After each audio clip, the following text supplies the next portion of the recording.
Hi, listeners. I'm Colleen Dieter, landscape consultant and certified arborist at ATXGardens.com. Welcome to the ATX Gardens Podcast, where every other week I share simple, timely tips for what to do in your Central Texas garden right now. If you're watching on YouTube, tap like and subscribe for more gardening help. Well, hey there, gardening friends. Today, I'll be telling you what to do in your Austin garden in the second half of September. And this episode is sponsored by ATXGardens.com, my landscape consulting business. So let's get started. So in general, welcome to late September. Here comes our short but delightful fall. I hope that it's cooling down and that we'll all be enjoying it.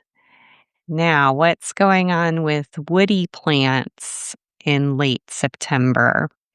Well, good news is it's officially planting time. So I always say around September 15th is the time to kick off a new planting season for woody plants. That's trees, shrubs, and woody vines. Things like oaks, fruit trees like plums and peaches. It's a good time for yaupon hollies, those kinds of shrubs, rose of Sharon, hydrangeas, beautyberries. And then the woody vines include things like crossvine and Carolina jessamine. So as long as our nighttime temperatures are starting to get below 75 degrees and there's some rain in the forecast, go ahead and start planting. A lot of the nurseries will have trees and shrubs on sale because some of the deciduous trees will start losing their leaves and they're not as saleable then. So it's a good opportunity to go and grab a tree and get planting. Just remember when you're planting trees or shrubs or woody vines, make sure to dig a hole that is no deeper than the root ball. It's better even to plant it a little bit high so that the root ball is sticking up out of the ground just a little bit because the tree will probably sink over time. And when you get soil, mulch, or rocks, or leaves, or anything piled up against the stems, that material can hold moisture against the bark of the plant, and then that bark will start to rot, and bugs and diseases can get in there and start eating that bark, and they can cut off the top of the plant from the roots, and that can kill it. So just remember our little saying, too low won't grow, too high never die. September is a really good time to get your soil tested. If you've never had your soil tested before, I really recommend it. It can save you a lot of grief and money if you get your soil tested and then you know what you need to add to your soil before you start gardening. I really like the Texas Plant and Soil Lab. They have really good testing and good service.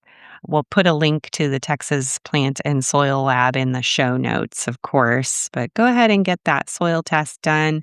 And if you need help interpreting those results, that is a service that I offer at ATXGardens.com.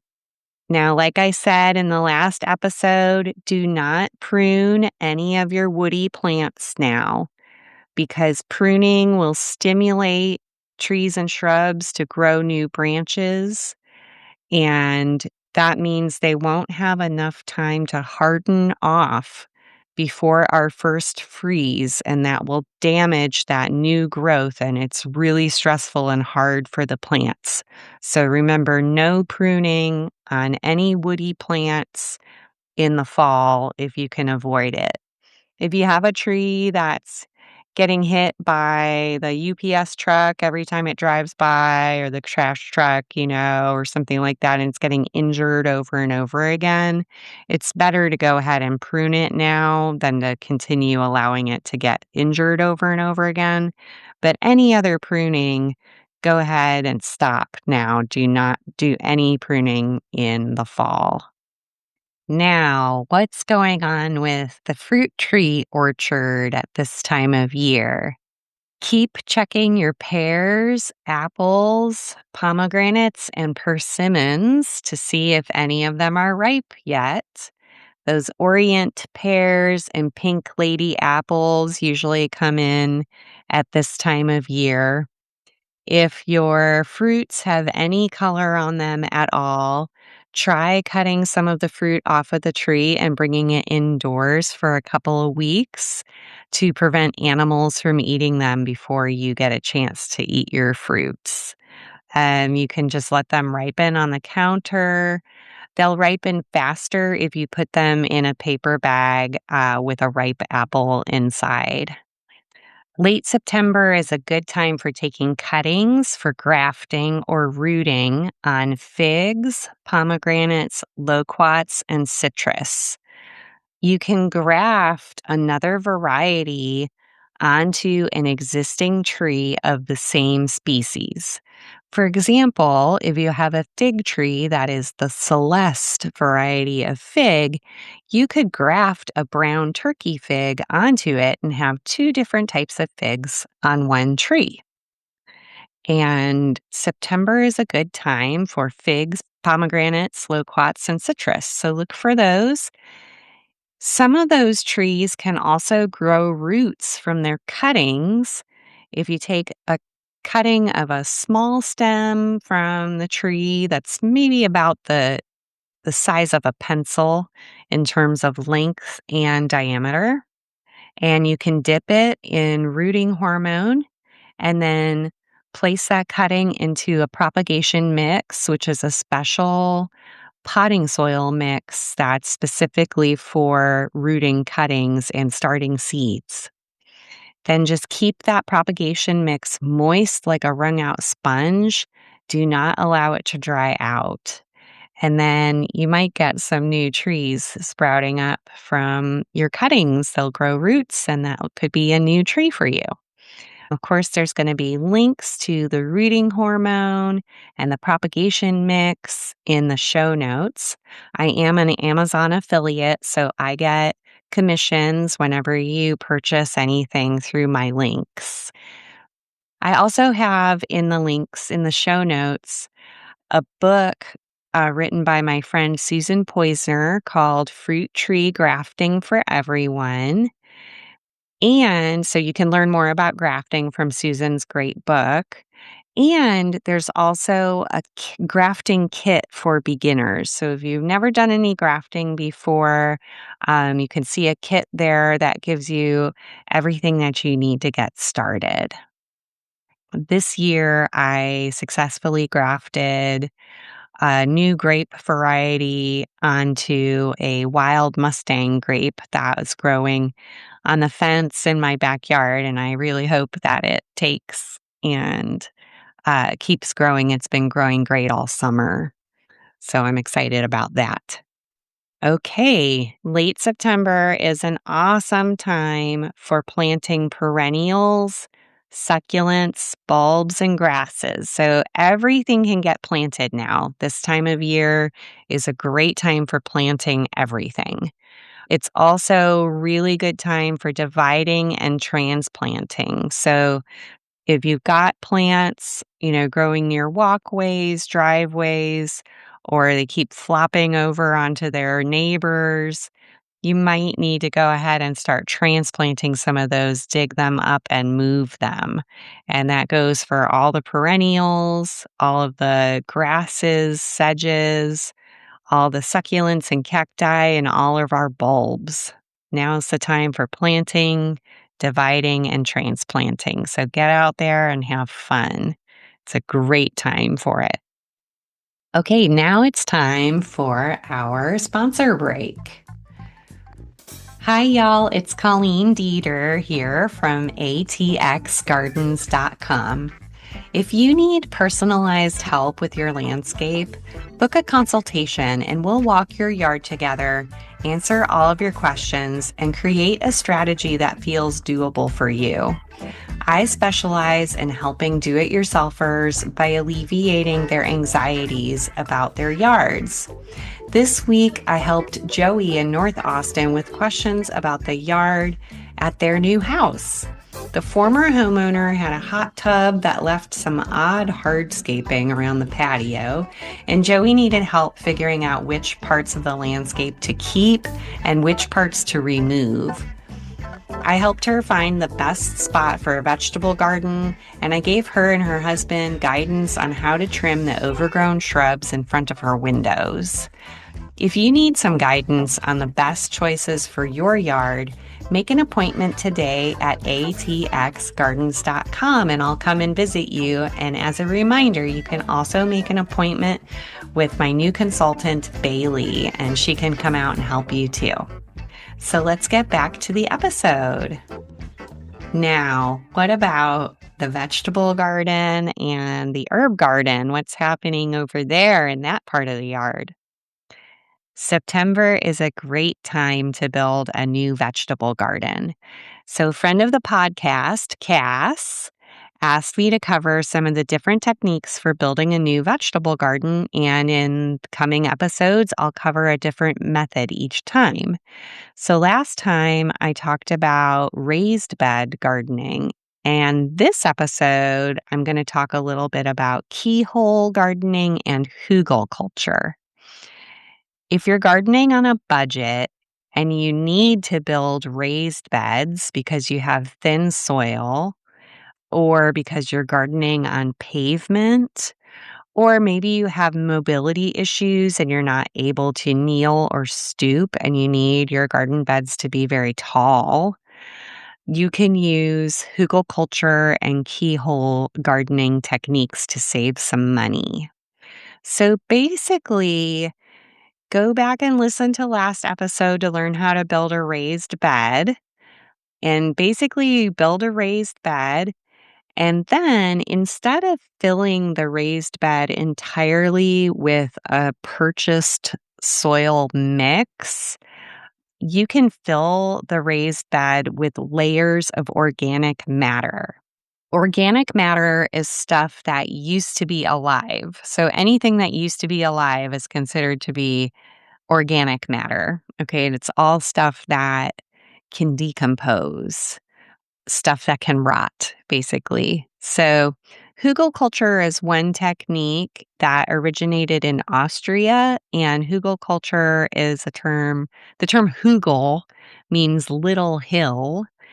And this method uses wood as the base. And so basically, you take logs, then branches, and then smaller sticks, and you stack them up in the raised bed. You can also do it without walls around the raised bed and make it just shaped like a little hill. I found that gardening in the little hill was harder than building up a raised bed because of the way the soil and the garden starts to collapse over time. So I prefer having walls around it myself. After you pile up the logs, then branches, then smaller sticks, then you add at least 12 inches of soil on top of all of the wood material so that you have something to plant your plants into. And then the wood underneath the soil rots as time goes by and becomes spongy. So your plants can get into that wood, they can get their roots into that spongy wood, and then they become more drought tolerant. As the decomposition happens, the whole thing starts to collapse. So you have to add more soil on top as time goes by. And I always recommend adding compost every time you plant anyway. So you'll be kind of filling as time goes by and the whole thing starts collapsing. So Keyhole gardening is a similar approach, and the spirit of it is to fill the raised bed with layers of cardboard, paper, or tree leaves, and then food scraps, and then soil on top of that. And again, I recommend having 12 inches of soil as the top layer to plant into. The keyhole garden usually includes a circular food scrap composter system at the center as part of the raised bed, built into the raised bed. And then, so if you build a keyhole garden from scrap using the true keyhole garden technique, from above, the garden looks like a keyhole because it has a little place for you to enter into the garden to be able to access that food scrap composter in the middle of it. It's a really neat technique, particularly good for Texas, I think, because it's so hot here. All of that or decomposing organic matter in there becomes really, really spongy and can hold moisture for a really long time. But you can use this method, the keyhole gardening method, in any shape bed. You don't necessarily have to make it the shape of a keyhole, but the spirit of it, like I said, is just adding organic matter to fill the raised bed up. And so, some other organic matter sources that you can sometimes get a hold of are coffee grounds from coffee shops. They're pretty high nitrogen and they're acidifying, a little bit acidifying. So, and that can be good to add to your keyhole garden or even to add into the stick layer of your hügelkultur to sort of jumpstart the decomposition. You can also gather up additional food scraps from neighbors. Just don't add any meat or dairy, just vegetables. You can get maybe food scraps from a local smoothie or juice restaurant where they might have a lot of pulp blended up is really great. Even hair from barbers or salons and pet groomers, you can add in there to add some nitrogen to jumpstart decomposition of all that organic matter. And last but not least, don't forget the mushroom blocks from the Central Texas Mycological Society and their mushroom block giveaway program. So there's links to the mushroom block giveaway program in the show notes. And again, let me say I recommend in Austin adding at least 12 inches of a good vegetable garden soil mix on top of your piled up organic matter. So that way your first year garden will have plenty of root space to thrive while all that stuff is decomposing underneath. And for a soil mix, I recommend a mix of about 30% finished compost, 30% loam, and 30% decomposed granite.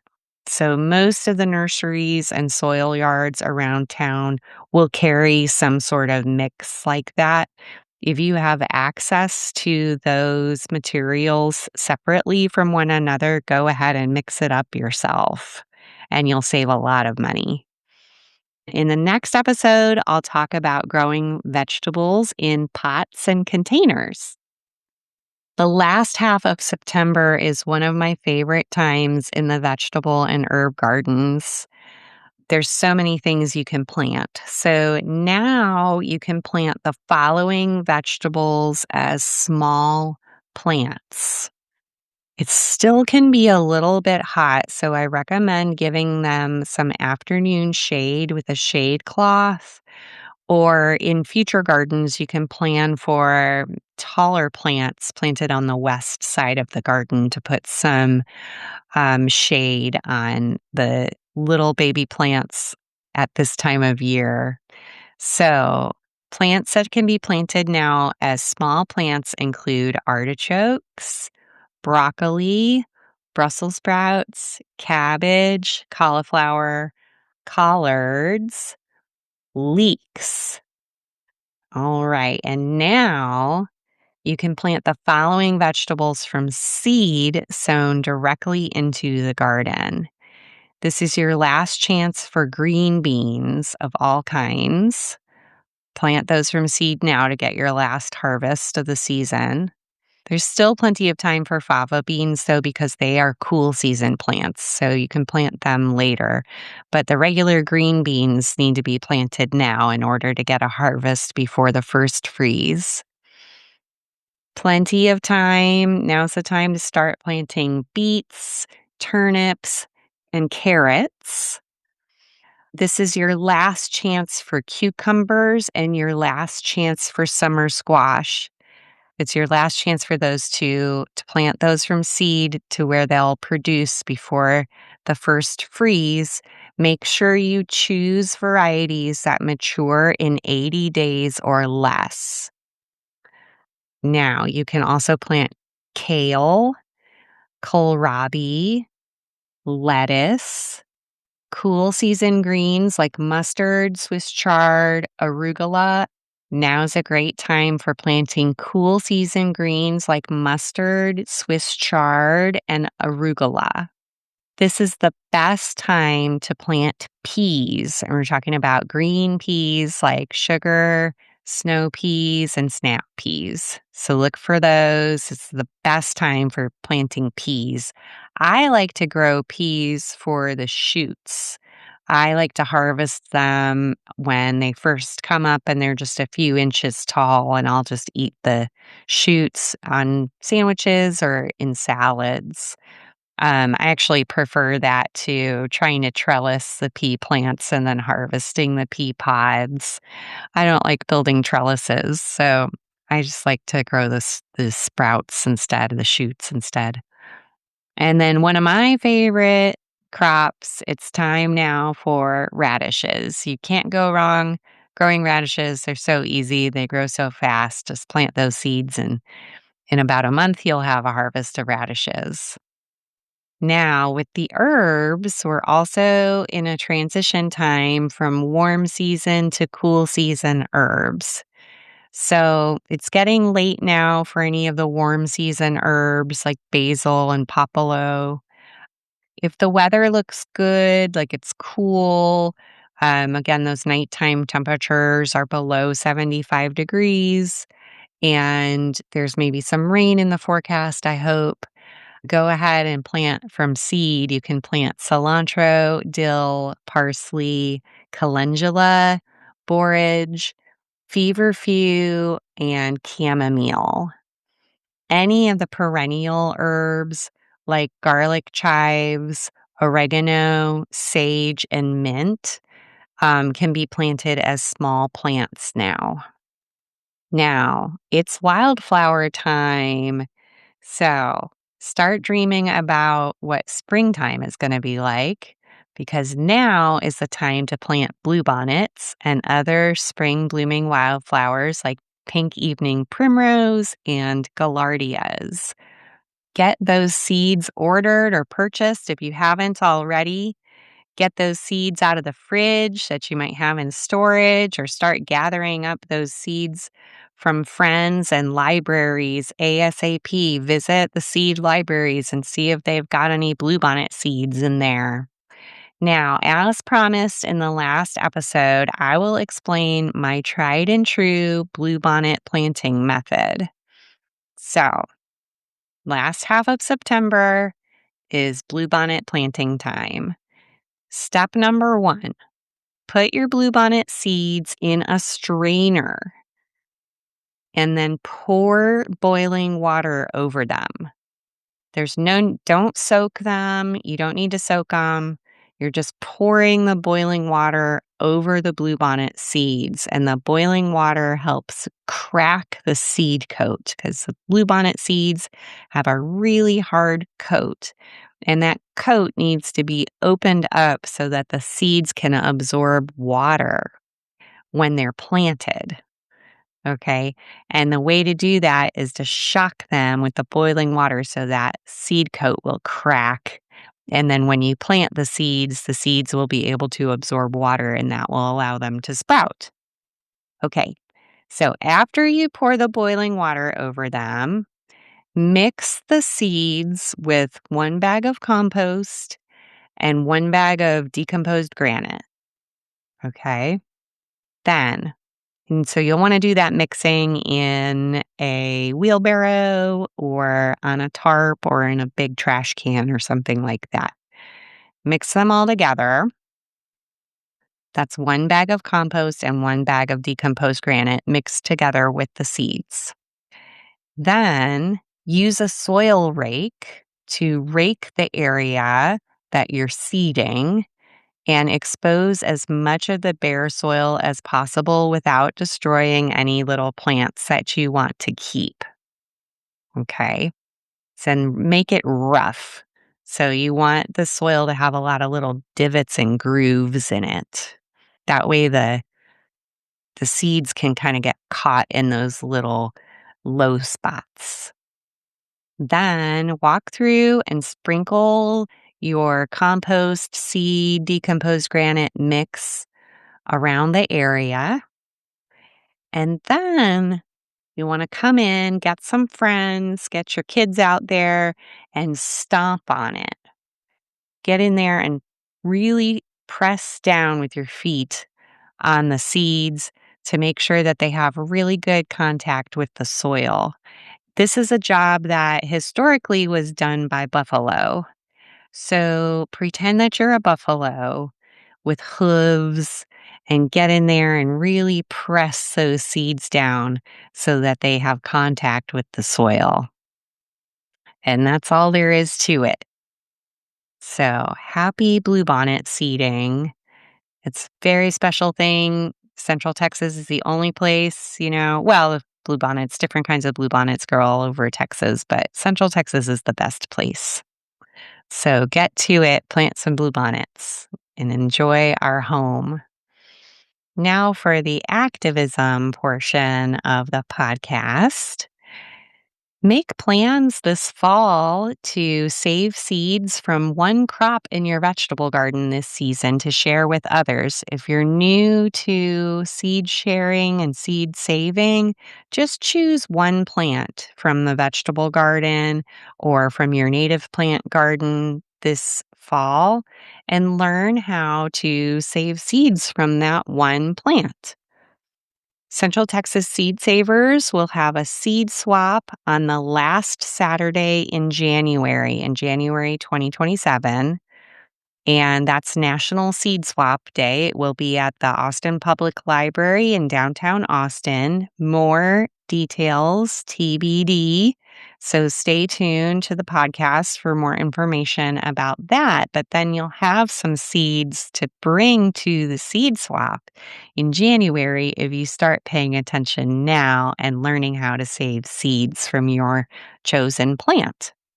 Visit ATXGardens.com to get downloadable free zines to learn how to save seeds from common crops. And of course, that link is in the show notes.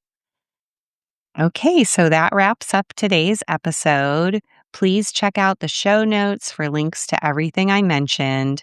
If you enjoyed this show, please share it with a fellow Central Texas gardener. It really helps me to grow the show.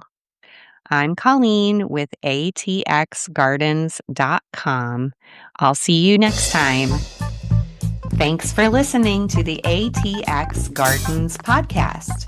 For show notes, tools, and to book a consultation with me, visit ATXGardens.com. Happy gardening! See you next time.